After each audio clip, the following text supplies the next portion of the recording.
औज़ुबिल्लाहिमिनश्शैतानिर्रजीम बिस्मिल्लाहिर्रहमानिर्रहीम। अस्सलाम वालेकुम, मैं हूँ आपकी टीचर सैयदा फ़िज़ा कौसर गिलानी। तो स्टूडेंट्स, आज हम 6 क्लास के साथ साथ 7 क्लास की भी मैथ की बुक स्टार्ट करते हैं। इसमें यूनिट नंबर 1 है सेट्स। सेट के बारे में हम 6 क्लास में भी बहुत अच्छे तरीके से पढ़ चुके हैं। तो चलिए स्टूडेंट्स, आज हम 7 क्लास में भी सेट को दोबारा से रिवाइज कर लेते हैं। तो सेट क्या है कि सेट चंद मुख्तलिफ मगर वाज़िया अशिया के इज्तमा को सेट कहते हैं। इसकी बाकायदा डेफिनेशन है। Sets definition: A set is a collection of well-defined and distinct objects is called a set.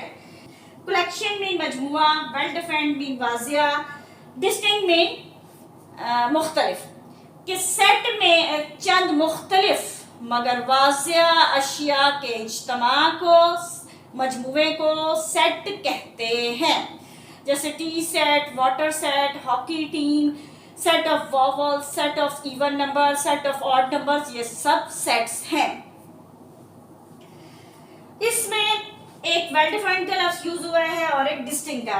Well defined mean वाज़िया, यानी कि एक स्पेसिफिक क्वालिटी, एक खास खूबी जिससे हमें पता चल रहा हो कि इस एलिमेंट का ताल्लुक किस सेट से है। सेट के किसी भी एलिमेंट को देखते सार ही उसकी खूबी के लिहाज से, उसकी बनावट के लिहाज से हम पहचान जाए कि ये किस सेट के साथ इस मेंबर का ताल्लुक है, या ये मेंबर फलां सेट से ताल्लुक रखता है। जैसे हम 1 या 2 को 1 को देखते हैं, 2 को या 3 को, तो हम एकदम हमारे कि ये नेचुरल नंबर का मेंबर है। 0 को देखते हैं तो हम एकदम कहते हैं कि ये होल नंबर का मेंबर है। तो इसी तरह हम वॉवल्स में से ए, ई, आई, ओ, यू को देखते हैं तो हम कहते हैं ये वॉवल्स का मेंबर है। सेट वेल डिफाइंड हो रहा हो कि हमें ये पता चल रहा हो कि ये किस बारे में बताया, सेट में किस चीज के बारे में बताया जा रहा है, किस स्पेसिफिक खूबी होती है। अब सेकंड है डिस्टिंक्ट। डिस्टिंक्ट में मुख्तलिफ, मुनफरिद। के सेट में एक एलिमेंट एक बार आना चाहिए, दोबारा रिपीट नहीं होना चाहिए, उसे डिस्टिंक्ट कहते हैं। ऑब्जेक्ट जो सेट के अंदर अशिया मौजूद होती हैं उन्हें ऑब्जेक्ट या एलिमेंट्स बोलते हैं। For example hockey team, T set, natural number. जैसे हॉकी टीम है, हमें स्पेसिफिक वेल डिफाइंड हो रहा है कि हॉकी टीम के बारे में बात हो रही है, और हॉकी टीम के हर एलिमेंट जो है वो डिस्टिंक्ट भी है और वेल डिफाइंड भी है। टी सेट, पता है कि टी सेट के बारे में बात हुई, जब चंद कप्स हम इकट्ठे करते हैं तो वो टी सेट कहलाता है। जैसे हम, तो ये हमें वेल डिफाइंड हो रहा है कि टी सेट की बात हो रही है। इसी तरह नेचुरल नंबर का सेट, कि नेचुरल नंबर के बारे में बात हो रही है, वेल डिफाइंड हो रहा है कि नेचुरल नंबर के बारे में बात हो रही है। और फिर नेचुरल नंबर का हर एलिमेंट दूसरे से मुख्तलिफ है, डिस्टिंक्ट है, दोबारा रिपीट नहीं हो रहे।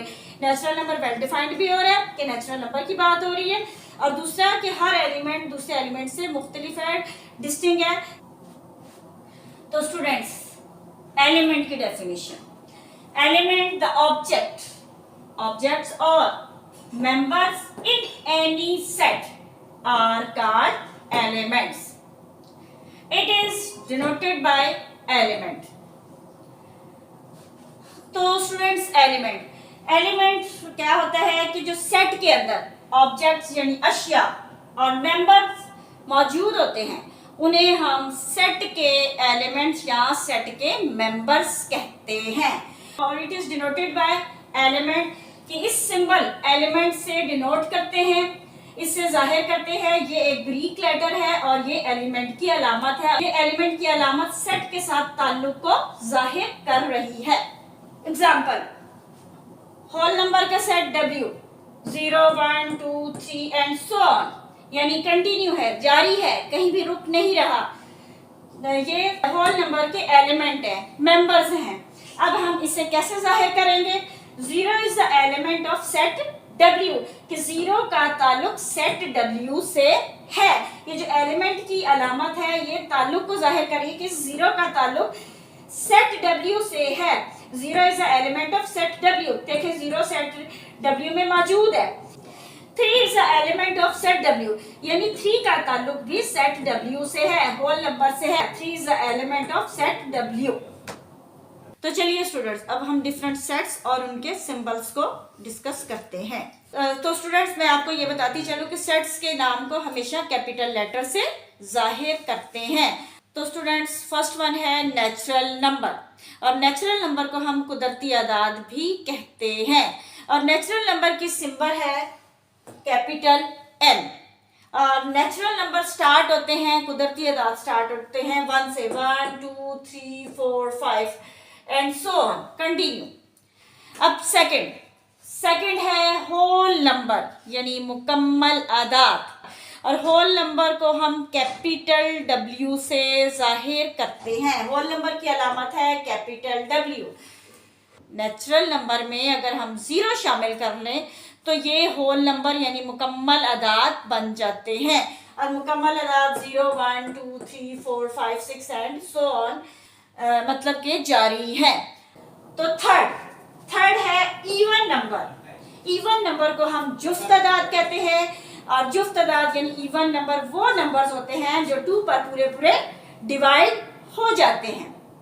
और इवन नंबर की अलामत है कैपिटल ई, और इवन नंबर 2 से स्टार्ट होते हैं, 2 4 6 8 10 12 and so on, continue. Odd number यानी ताक आदाद। ऑड नंबर वो नंबर्स होते हैं जो 2 पर पूरे पूरे डिवाइड नहीं होते, और ऑड नंबर की अलामत है कैपिटल ओ। और ऑड नंबर 1 से स्टार्ट होते हैं, 1 3 5 7 9 11 13 15 17 एंड सो ऑन। नेक्स्ट है प्राइम नंबर। प्राइम नंबर को उर्दू में हम मुफरद आदाद कहते हैं, और प्राइम नंबर वो नंबर्स होते हैं जो सिर्फ अपने टेबल में या अपने पहाड़े में आते हैं, या उनके सिर्फ प्राइम नंबर के 2 मल्टीपल्स होते हैं, यानी 2 आद होते हैं, एक 1 होता है और एक अदद वो खुद होता है। प्राइम नंबर 2 से स्टार्ट होते हैं, 2 3 5 7 11 13 17 19। देखिए बेटा स्टूडेंट, देखिए 2 सिर्फ अपने टेबल में आता है, 3 भी सिर्फ अपने टेबल में आता है, 5 भी सिर्फ अपने टेबल में आता है, इसी तरह 7 11 13 17 19 एंड ये सब अपने टेबल में आते हैं, इसके अलावा दूसरे टेबल में नहीं आते। इन्हें हम प्राइम नंबर यानी मुफरद आदाद कहते हैं, और इसे कैपिटल P से जाहिर करते हैं। 1 एक ऐसा एलिमेंट है जो ना प्राइम है और ना ही कंपोजिट है, यानी 1 ना मुफरद अदद है ना मुरक्कब अदद है। नेक्स्ट है कंपोजिट नंबर, और कंपोजिट नंबर को हम मुरक्कब अदाद भी कहते हैं। कंपोजिट नंबर को हम कैपिटल C से जाहिर करते हैं। कंपोजिट नंबर वो होते हैं जो अपने टेबल में भी आते हैं, इसके अलावा वो दूसरे टेबल्स में भी आते हैं, यानी दूसरे अल्फाज में कंपोजिट नंबर के बहुत सारे मल्टीपल्स होते हैं, यानी और भी इसके आद या इजाफ होते हैं, तो उन्हें हम कंपोजिट नंबर यानी मुरक्कब आदाद कहते हैं। और कंपोजिट नंबर 4 से स्टार्ट होता है। देखिए 1 एक ऐसा एलिमेंट है जो ना कंपोजिट है और ना प्राइम है, फिर 2 प्राइम नंबर है, 3 भी प्राइम नंबर है, तो 4 से कंपोजिट नंबर स्टार्ट होते हैं। Composite number 4 6 8 9 10 12 14 15 16 and so on. अब देखिए 2 6 2 के टेबल में, 3 के टेबल में, 1 के टेबल में, 6 के टेबल में, इसी तरह 8 2 के टेबल में, 4 के टेबल में, 1 के टेबल में, 8 के टेबल में, ऐसे 9 3 के टेबल में आ रहा है, 1 के टेबल में आ रहा है, 9 के टेबल में आ रहा है, इसी तरह 12 14 15 16 एंड सो ऑन। ये सब कंपोजिट नंबर्स हैं। अब हम नेक्स्ट की तरफ आते हैं, इंटीजर्स यानी सही आदाद। इंटीजर्स को हम सही आदाद बोलते हैं, और उसे कैपिटल Z से जाहिर करते हैं। यानी होल नंबर में अगर हम नेगेटिव नंबर शामिल कर लें तो वो इंटीजर्स बन जाते हैं। जैसे देखिए 0 के राइट साइड पे हम 1 2 3 4 5 यानी कि 0 1 2 3 4 5 एंड सो ऑन, और 0 के लेफ्ट साइड पे -1 -2 -3 -4 एंड सो ऑन। के 0 के राइट साइड पे तो नंबर्स बढ़ रहे हैं, और 0 के लेफ्ट साइड पे इंटीजर्स जो हैं कम हो रहे हैं, यानी -1 से -1 बड़ा है, उससे छोटा -2, उससे छोटा -3, उससे छोटा -4, यानी कि कम होते जाते हैं। लेफ्ट साइड पे कम होते जाते हैं, राइट साइड पे बढ़ते जाते हैं। माइनस के साथ जितनी भी बड़ी वैल्यू होगी वो उतना ही कम, जैसे -2 है, -2 बड़ा है, -3 छोटा है, -4 बड़ा है और -100 जो है वो छोटा है। तो इसी तरह जितना हम माइनस में जाते जाएंगे वो कम होता जाएगा, और मतलब जीरो के इस राइट साइड पे नंबर्स बढ़ रहे हैं और जीरो के लेफ्ट साइड पे नंबर कम होते जा रहे हैं। स्टूडेंट्स हम इंटीजर्स को, तो ये तो तरीका था एक, ये था कि इस तरह इंटीजर्स को जाहिर करते हैं। अब स्टूडेंट्स हम इंटीजर्स को एक और तरीके से इस तरह भी जाहिर करते हैं, क्योंकि बहुत सारे स्टूडेंट्स को मैंने देखा है कि कंफ्यूज हो जाते हैं। वो समझते हैं कि सिर्फ इंटीजर्स कैसे जाहिर करते हैं। जब इस तरीके से आते हैं तो स्टूडेंट्स कंफ्यूज हो जाते हैं कि ये कौन से नंबर्स हैं। तो इंटीजर्स को हम इस तरीके से भी जाहिर कर सकते हैं, 0 +-1, +-2, +-3, +-4 एंड सो ऑन, यानी कि और नेगेटिव और पॉजिटिव नंबर को हम इकट्ठे लेकर चलते हैं।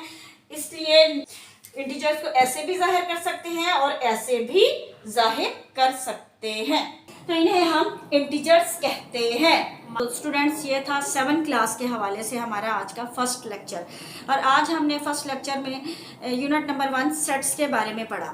मैं उम्मीद करती हूँ कि आज का लेक्चर आपको अच्छे से समझ आ गया होगा और आज की हमारी वीडियो भी आपको पसंद आई होगी। तो स्टूडेंट्स साथ ही आपने हमारे इस चैनल को सब्सक्राइब और लाइक करना ना भूलिएगा, और बेल आइकन का बटन प्रेस करके ऑल पर क्लिक कीजिएगा। तो इंशाल्लाह नेक्स्ट वीडियो में हम यूनिट नंबर 1 के नेक्स्ट टॉपिक को डिस्कस करेंगे। तब तक के लिए अपना बहुत ख्याल कीजिएगा। अल्लाह हाफिज़।